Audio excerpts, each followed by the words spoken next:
nonsense, but what I can tell you is that I think that the operation of pitting to airlift 15,000 people out of Kabul in the way that we did over the summer was one of the outstanding military achievements of the... Let's get more on this. Political journalist Jo Phillips joins me live from Kent in the United Kingdom. Jo, thanks very much indeed for coming on the programme. So, a really sorry and shameful picture of events surrounding what happened in Kabul a few months ago. Those chaotic scenes mirrored by what was happening in the Foreign Office at the time, with fatal consequences. Yeah, it's absolutely shocking, Aaron. And I mean, Sarah's report just skims the surface of it. This document that Raphael Marshall gave to the Foreign Affairs Select Committee, 39 pages. I mean, bear in mind, you know, this is a young man. He's gone to work for the Foreign Office straight from Oxford University. He's 25 years old. And all of a sudden, he's the only person during some periods of time dealing with this. And what comes out is a picture of incompetence and a cavalier disregard. I mean, it beggars belief that Sir Philip Barton, who's the head of the Foreign Office, a civil servant, was on holiday from August the 9th to August the 26th. So he stayed away for 11 days after the fall of Kabul. The Foreign Secretary, who at that time was Dominic Raab, was away on holiday. The National Security Advisor, the heads of the Ministry of Defence and the Home Office, all away at the same time. And there are so many questions that need to be answered here. You know, one, why on earth did the government not recognise that as soon as the Americans went out, there would be an absolute crisis? And as we've seen and as we know, desperate people trying to escape. You know, and Boris Johnson has the nerve to talk about outstanding military achievements. It may well have been an outstanding military achievement, but in terms of government achievement, it's an absolute disgrace. You know, there were emails that weren't read. There were people left behind, as Sarah just said in her report. Fewer than 5% got any help at all from about 150,000 people asking to be evacuated. And also the government set up this much heralded Afghan resettlement scheme in August. Well, it's still not up and running, and here we are in December. I mean, it is absolutely shameful.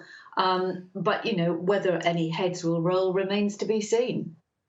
Well, we will see, because Dominic Raab is no longer the Foreign Secretary, but he still holds a high position in the cabinet. I mean, the inquiry hopefully will answer some of those questions that we would all love to know the answer to. But I mean, one of the biggest questions is, where was everybody, including Dominic Raab? Well, exactly. Well, he was in Crete. I mean, at least he did actually curtail his holiday just a little bit. Philip Barton, as I previously mentioned, the civil servant who's head of the Foreign Office, didn't come back and stayed away for 11 days. And it seems to me that, you know, Aaron, I know, whatever you're doing, if suddenly there's a crisis, whether it's breaking news to you, whatever it is, it's all hands on deck and everybody works around the clock. And what comes out from Raphael Marshall's report to the committee is of an absolutely, it doesn't matter, we're just going to work the normal shift pattern, 8 hours, nobody working nights, nobody drafted in, no urgency, and nobody in charge. And the awful tragedy of this is, not only is this incompetence and an absolute disgrace for the British government, it has probably, and I'm pretty sure definitely, cost people lives. And it's yet again diminished our standing in the world.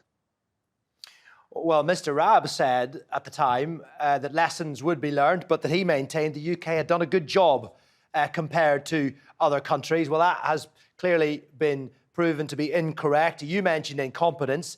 I mean, is it just merely government incompetence, or do you think this government has proved that it's just not equipped for worldwide problems in the 21st century? I think you put your finger on it, to be perfectly honest. I think on a daily basis, this government led by Boris Johnson proves a level of incompetence that, frankly, beggars belief day after day after day. And they don't seem to care. And part of the problem is that they will be held to account. you know, these parliamentary select committees are very powerful, as you know, but it's not going to have much of an impact on Sir Philip Barton. He's on a 6-figure salary and a walloping great civil service pension. That is of no, you know, what is going on in Westminster, however damning it is of very little comfort to the people who we have abandoned in Afghanistan.